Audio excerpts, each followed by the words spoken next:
Hello, good evening everyone.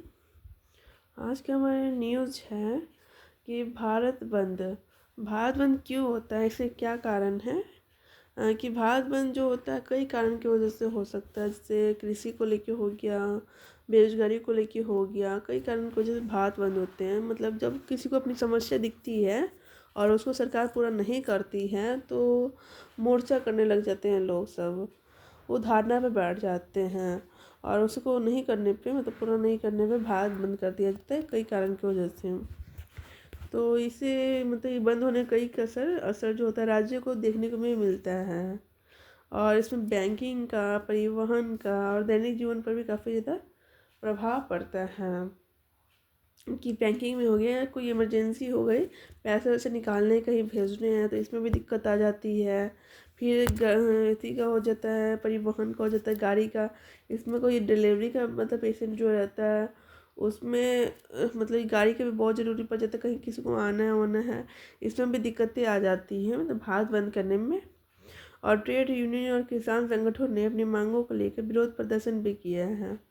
जो trade union है और किसान के संगठन अपनी मांगों को लेकर काफ़ी ज़्यादा मतलब विरोध का प्रदर्शन भी करते हैं वो, कि उनकी जो मांगें पूरी नहीं की जाती है तो वो धारणा पे बैठ जाते हैं, मोर्चा करने लग जाते हैं कि उनकी मांगों को पूरा किया जाए। जब तक उनकी मांगों को पूरा नहीं किया जाएगा तब तक वो धरना पर से नहीं उठेंगे, तब तक भारत बंद रहता है। भारत बंद क्या होता है? भारत बंद एक राष्ट्रव्यापी हड़ताल या विरोध का रूप है।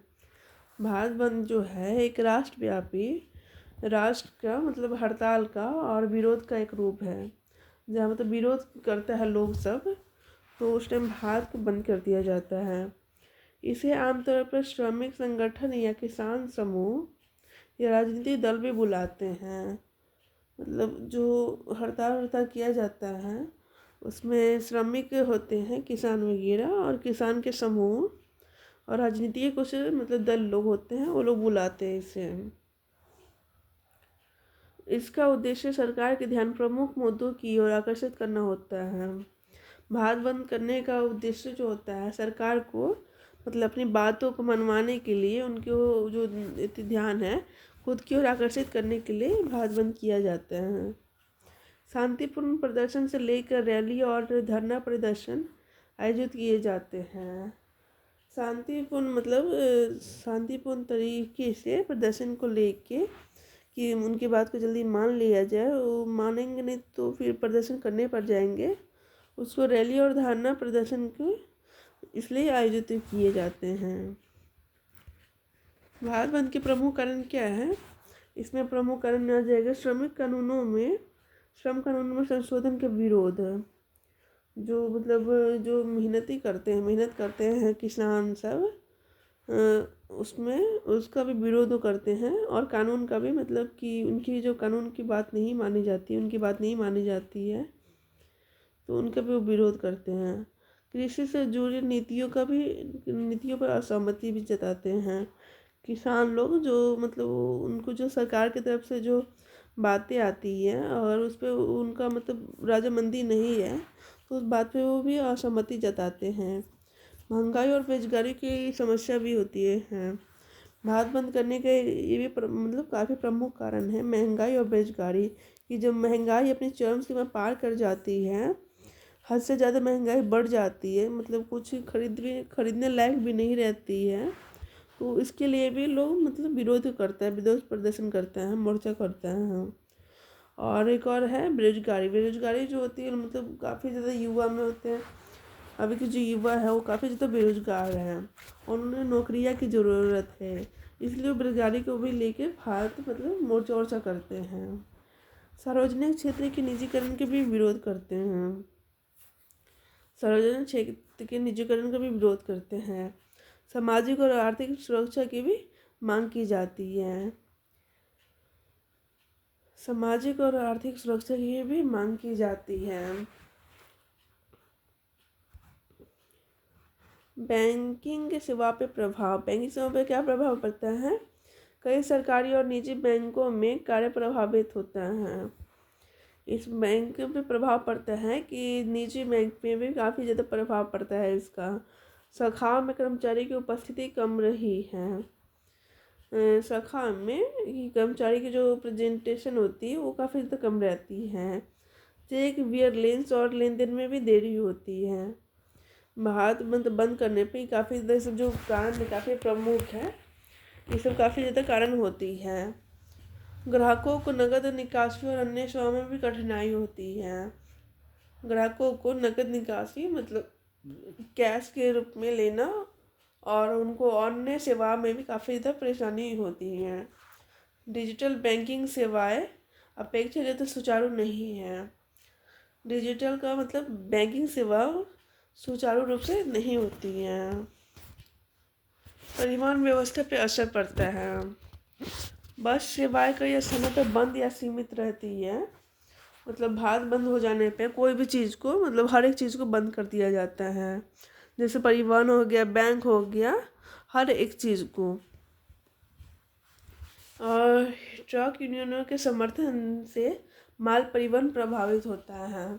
ट्रक से जो माल आता है इधर से उधर जाता है उसको भी दिक्कत हो जाती है, जाने में वो भी प्रभावित होती है। सड़कों पर प्रदर्शन के कारण ट्रैफिक जाम की भी स्थिति बन जाती है। मतलब जब भारत बंद होती है तो ट्रैफिक को काफ़ी ज़्यादा प्रदर्शन होता है, वो तो काफ़ी ज़्यादा लेके आना चाहते हैं तो उसका भी जाम मतलब जाम बनने लग जाती है वहाँ पे। कुछ जगहों पे ट्रेन सेवाएं आंशिक रूप से प्रभावित भी होती है। दैनिक यात्री को भारी परेशानी का भी सामना करना पड़ता है। दैनिक जो यात्रा है उसको काफ़ी ज़्यादा परेशानी का भी सामना करना पड़ता है। बाजार और व्यापार पे प्रभाव क्या पड़ता है? कई शहरों में बाजार और दुकानें बंद रहती हैं और मतलब जो बाज़ार में दुकानें बंद रह जाती हैं तो फिर मतलब जो लोग होते हैं, आम जनता होती है, उनको सामान खरीदने में दिक्कतें आती हैं। छोटे व्यापारी को आर्थिक नुकसान भी होता है। छोटे व्यापारी जो होते हैं जैसे कि कोई मछली बेचने वाला हो गया, अगर भारत बंद कर दिया गया, अगर वो व्यापार नहीं करेगा तो उसका मछली भी बर्बाद होगा, उसको काफ़ी ज़्यादा लॉस होगा, तो इसलिए नुकसान भी होता है। थोक और खुदरा व्यापार भी प्रभावित होता है। थोक जो होता है काफ़ी ज़्यादा मतलब उसको लेके रख दिए और वो जो ख़राब होने वाला कोई चीज़ है जैसे फास्ट फूड में हो गया, उसको काफ़ी ज़्यादा लेके लोग रख देते हैं तो उसमें भी काफ़ी ज़्यादा ख़राब होने की संभावना रहती है, इससे उनमें काफ़ी ज़्यादा प्रभाव पड़ता है। खुदरा में भी काफ़ी ज़्यादा प्रभाव पड़ता है। सप्लाई चेन में बाधा भी आती है। कोई सामान को सप्लाई करना रहता है तो उसमें भी बाधा आती है। आवश्यक वस्तुओं की उपलब्धता कुछ क्षेत्रों में प्रभावित होती है। शिक्षा और कार्यालय पर भी प्रभाव असर पड़ता है। कई स्कूल और कॉलेज बंद रहते हैं। स्कूल और कॉलेज बंद रहने के कारण मतलब बच्चों का पढ़ाई में भी मतलब रुकावट आ जाती है। जिससे मतलब अगर जो कोई बच्चा जो होता है ना रेगुलर अगर स्कूल जाता है तो उसका मन भी पढ़ाई में लगा हुआ होता है और एक दिन भी एब्सेंट किया तो मन उसका भटक जाता है पढ़ाई से, तो उसमें काफ़ी ज़्यादा दिक्कतें आ जाती है, पढ़ाई में काफ़ी ज़्यादा असर भी पड़ता है। ऑनलाइन कक्षाओं का सहारा लिया गया है। मतलब जो भारत बंद जब होता है तो ऑनलाइन कक्षा ऑनलाइन क्लास का हेल्प लिया जाता है उसमें। सरकारी और निजी कार्यालय में उपस्थिति कम रहती है। सरकारी और जो निजी कार्यालय होते हैं मतलब खुद का पर्सनल, उसमें भी उपस्थिति कम हो जाती है, उसमें भारत बंद में जाने नहीं दिया जाता है। कर्मचारियों का आवागमन में भी कठिनाई होती है। कर्मचारी को भी आने में भी मतलब कठिनाई होती है। ट्रेड यूनियन और किसान संगठनों की मुख्य मांगें। न्यूनतम वेतन में वृद्धि होती है। एमएसपी न्यूनतम समर्थन मूल्य की कानूनी गारंटी होती है। श्रमिकों के अधिकारों की सुरक्षा दी जाती है। निजीकरण की प्रक्रिया पर भी रोक लगाया जाता है। इसमें ये सब कानून किसान के संगठन के मुख्य मांगे हैं। रोजगार के लिए भी नए अवसरों की सृजन करता है। सरकार की प्रतिक्रिया क्या होती है इस पे? सरकार ने संवाद और वार्ता का प्रस्ताव रखता है। सरकार मतलब किसानों को कोई भी मतलब जो विरोध प्रदर्शन करता है उससे बात करता है और कुछ प्रस्ताव रखता है, कोई प्रपोजल रखता है कि आप ये बात को मानिए, तो हम मानते हैं, आप इसको हटा दीजिए। कुछ मांगों पर विचार करने का आश्वासन भी दिया जाता है कि आपकी मांगे क्या, आप अपनी मांगों को रखिए हमारे सामने, हम उसको पूरा करेंगे, उसका आश्वासन भी दिया जाता है।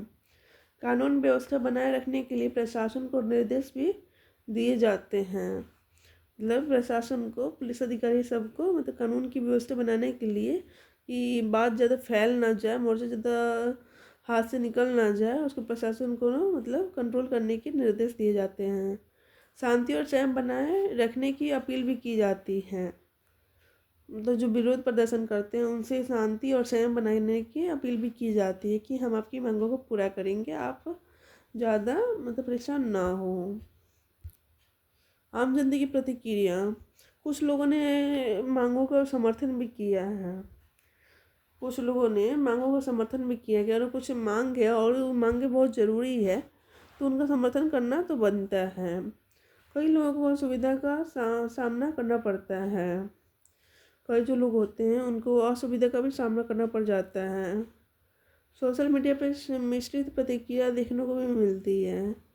सोशल मीडिया पे मतलब मिश्रित प्रतिक्रिया जो होती है, कई लोग समर्थन करते हैं तो कई लोग विरोध भी करते हैं, इसकी प्रतिक्रिया देखने को भी मिलती है।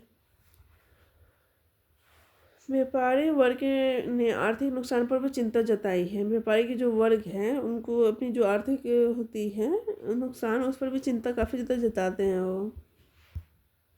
आर्थिक प्रभाव, करोड़ रुपए के कारोबार पर अभी असर पड़ता है।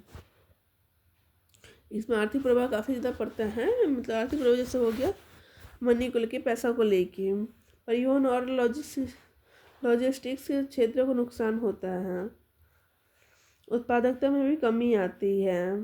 छोटे व्यवसाय और दैनिक मजदूरी को भी अधिक प्रभावित होना पड़ता है। आर्थिक प्रभाव काफ़ी ज़्यादा पड़ सकता है। जैसे हमारा जैसे करोड़ों कारोबार है, जैसे कि मतलब काफ़ी ज़्यादा पैसे की वो कंपनी है तो उस पर भी काफ़ी ज़्यादा असर पड़ सकता है, उस पर काफ़ी ज़्यादा नुकसान हो सकता है। उसमें गाड़ी वाड़ी का भी मतलब क्षेत्र को भी नुकसान होता है। और उत्पादकता में भी कमी आती है। जैसे एक उत्पादकता हो गया, जैसे कोई फसल उगाना हो गया, कुछ हो गया तो उसमें भी कमी आ जाती है। छोटे व्यवसाय और दैनिक जीवन को भी अधिक प्रभावित होना पड़ता है।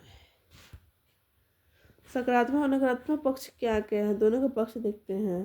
सकारात्मक पक्ष में क्या आता है, सरकार तक मुद्दों की आवाज़ पहुंच जाती है। सरकार तक मुद्दों की आवाज़ को पहुंचाई जाती है।